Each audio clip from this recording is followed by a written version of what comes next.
আমি অ্যানি করি 2023 সালে। তখন হাওয়া রিলিজ হয়েছে এবং এরপরে আমার অনেকগুলো কাজ আপনারা দেখেছেন এসেছে, কিন্তু হ্যাঁ, হাওয়া রিলিজের পর অ্যানি হচ্ছে আমার প্রথম কোনো কাজ করা। তো ওইখান থেকে এটা ফাইনালি এখন আসছে। এই সময়টা আমার জন্য অনেক স্পেশাল। আমি অনেক দিন অ্যাজ অ্যান অ্যাক্টর ওয়েট করেছি, কারণ এটা আমার অনেক সিগনিফিক্যান্ট একটা কাজ, আমার খুব পছন্দের একটা কাজ।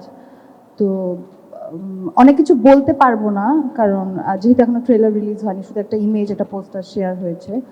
তো আমি এতটুকু বলবো যে এখানে আমি যে ক্যারেক্টারটা প্লে করেছি সেটা হচ্ছে একটা নার্স যার 5 জন সিবলিংস আছে, তার কোনো প্যারেন্টস নেই, এবং এমন একটা সময় যেখানে একটা প্যান্ডামিক শুরু, আমরা সবাই একটা প্যান্ডামিক ফেস করেছিলাম।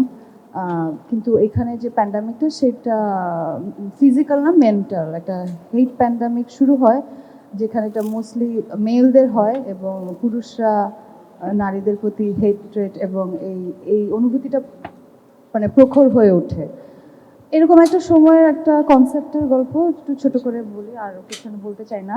আর এক্সপিরিয়েন্স বলতে এটা আমরা অনেক সময়, বেশ 3 মাস প্লাস আমরা রিহার্সেল করেছিলাম, এবং এটার জার্নিটা আসলে অদ্ভুত। আমি অ্যাজ অ্যান অ্যাক্টর আমাকে অ্যানি করতে গিয়ে আমি অনেক কিছু রিয়েলাইজ ফেস বা আমার অনেক ধরনের উপলব্ধি হয়। আমি অনেক স্ট্রং হয়েছি পার্সোনালি, আমার দেখা দৃষ্টিভঙ্গি পাল্টেছে। এবং আব্দুল্লাহ মোহাম্মদ সাদ, ওনার কথা কি বলবো, ফেভারিট ডিরেক্টর। এবং আমার আমার ইটস লাইক ড্রিম যে উনি আমাকে কাস্ট করছে। মানে আমার জীবনে কখনো এরকম যে স্বপ্ন ছিল যে উনির সাথে যদি আমি কাজ করতে পারতাম তাহলে মনে হয় আমার খুবই ভালো লাগতো।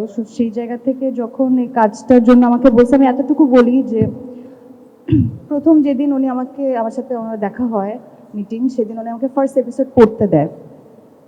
তো ফার্স্ট এপিসোড পড়ে আমি এত হুকড হয়েছিলাম ওনার রাইটিংয়ে, যে আমি পড়তে পড়তে আমি জাস্ট শেষ করে আমি ওনাকে বললাম যে, মানে আমি জাস্ট ফ্রিজ, এবং আমি ওনাকে বললাম আপনি এটা কি লিখলেন। মানে আমি মানে এতই মানে কি বলবো, এটা এই অনুভূতিটা ভালো প্লেজার, এটা আমি ডেসক্রাইব করতে পারবো না। তো তারপরে আমি ওয়েট করতাম কবে ওনার সাথে আমার নেক্সট মিটিং হবে এবং এরপরে এপিসোড আমি পড়তে পারবো। সো এই এত ফ্যাসিনেটিং ছিল ওনার মানে রাইটিং এবং দ্য ক্যারেক্টার। আর অলসো এটা ভেরি পার্সোনাল, কারণ ওর যেহেতু 5টা সিবলিংস, আমার পার্সোনাল লাইফে আমার 4 বোন, সো ওই জায়গা থেকে একটা পার্সোনাল কানেকশন আমি ফিল করি।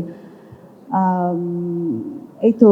আর আমি অদ্ভুত অ্যামেজিং সব অ্যাক্টরদেরকে পাই এই কাজটা করতে, যে আমার যারা প্লে করছে অ্যানি, বেনি, জেনি, এপ্রিল, মে, জুন, প্রত্যেকে দুর্দান্ত। আপনারা কাজটা দেখলে দেখবেন যে তারা এত ছোট ছোট কিন্তু কিভাবে এত কমপ্লেক্স সিন তারা করেছিল শুটিংয়ে। আরো কথা বলবো, আমার মনে হয় যে আরো ওনাদের সাথে কথা বলি, তারপর আমি আবার আসছি।